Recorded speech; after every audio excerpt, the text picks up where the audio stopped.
이번에는 국민의힘 당사에 나가 있는 취재기자 연결해 보겠습니다. 정민진 기자, 국민의힘 분위기는 어떻습니까? 네, 현재 출근 시간이 지났는데도 이곳 국민의힘 당사에는 당직자 한두 명만 오갈 뿐 인적이 끊겨서 적막감마저 감돕니다. 국민의힘은 이번 총선에서 예상을 밑도는 성적표를 받았죠. 이번 선거를 총지휘했던 한동훈 비상대책위원장은 잠시 뒤 오전 11시쯤 이곳에서 공식 입장을 밝힐 예정입니다. 여기서 선거 결과와 자신의 향후 거취에 대해서 입장을 밝힐 것으로 보입니다. 개헌 저지선인 100석을 지켜내긴 했지만 결국 여소야대 국면에서 벗어난 데는 실패했습니다. 앞서 국회 도서관 대강당에 꾸려졌던 선거 상황실은 어제 오후 6시 지상파 3사 출구조사 결과가 공개된 직후 충격에 휩싸였습니다. 맨 앞에 앉았던 한동훈 비상대책위원장과 윤재호 원내대표 등 지도부는 무거운 표정으로 TV 화면을 바라봤습니다. 수도권 등 일부 접전지에서도 여당 후보가 뒤진다는 결과가 나올 때는 곳곳에서 탄식이 나오기도 했습니다. 한 위원장은 실망감을 감추지도 못했습니다. 우리 국민의힘은 민심의 뜻을 따르기 위한 정치를 하기 위해서 최선을 다했지만 출구조사 결과가 실망스럽습니다. 한 위원장은 짧은 소감을 발표한 뒤 퇴장했고 국민의힘 지도부도 상황실을 떠나 각자 개표 상황을 지켜본 것으로 알려졌습니다. 국민의힘 당사에서 TV조선 정민진입니다. 어제 출구조사가 발표된 이후에 여야 반응은 극명하게 엇갈렸습니다. 이재명 대표와 한동훈 위원장의 목소리를 직접 들어보시겠습니다. 우리 국민들의 선택을 겸허한 마음으로 마지막까지 지켜보도록 하겠습니다. 고맙습니다.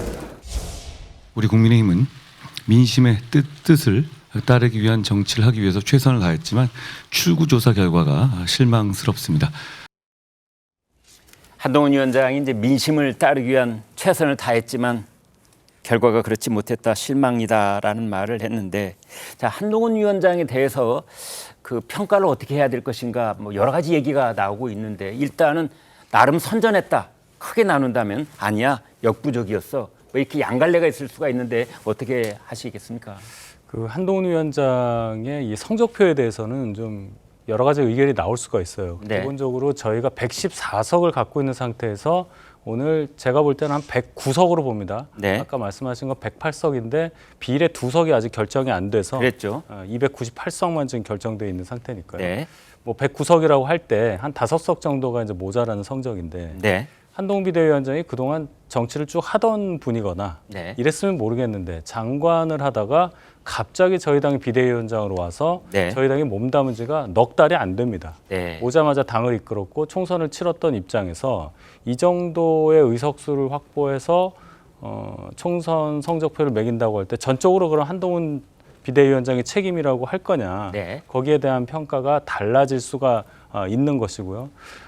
이렇게 생각하는 상황이 좀 안타깝긴 하지만 어쨌든 100석은 방어를 했다는 측면도 있고, 네. 또 선거 과정에서 결과는 이렇게 나왔지만 보여줬던 당을 위한 헌신이나 이런 자세를 볼 때는 평가받을 부분이 분명히 있거든요. 일단은 최선을 다한 건 맞다. 그렇습니다. 네. 그래서 결과는 상당히 좀 부족한, 저희가 굉장히 실망스러운 결과이긴 하지만 한동훈 비대위원장 개인에 대한 평가와 네. 의석수를 직접적으로 연결하기에는 조금 무리가 있어 보인다. 개인적으로 그런 의견입니다. 네, 윤희석 대변인께서는 이제 아무튼 어느 한쪽으로 일도양단해서 평가를 내릴 수는 없는 문제라는 점을 짚어주셨습니다. 한동훈 비대위원장이 위원장직을 거론이 되고 수락을 한 게 작년 12월 말입니다. 그러니까 달수로 치면 한 석 달, 보름 동안 이제 국민의힘 지휘봉을 잡고 선거운동을 해온 셈인데, 그 성적표에 대해서 아마 오늘 내일 얘기가 계속될 것 같고요. 지금 우리 시간으로 오늘 오전 10시 반에요. 10시 30분에 한동훈 비대위원장이 이번 총선 결과에 대한 비대위원장 그리고 총괄 선대위원장으로서 그 공식 입장을 발표한다, 이렇게 되어 있습니다. 그 내용 속에는 이제 한동훈 비대위원장이 이번 선거를 치러낸 여러 가지 소회와 또 국민들께 드리는 말씀과 또 지지해 주신 국민들께 드리는 말씀, 이런 것들을 다 하고 또 본인의 향후 어떤 정치 행로가 있는지 이 거취 문제를 포함해서요. 이제 그런 얘기가 나올 것으로 보여집니다. 그 이후에 한동훈 비대위원장, 총괄 선대위원장에 대한 평가는 이제 또 한 번 더 해봐야 될 것 같습니다.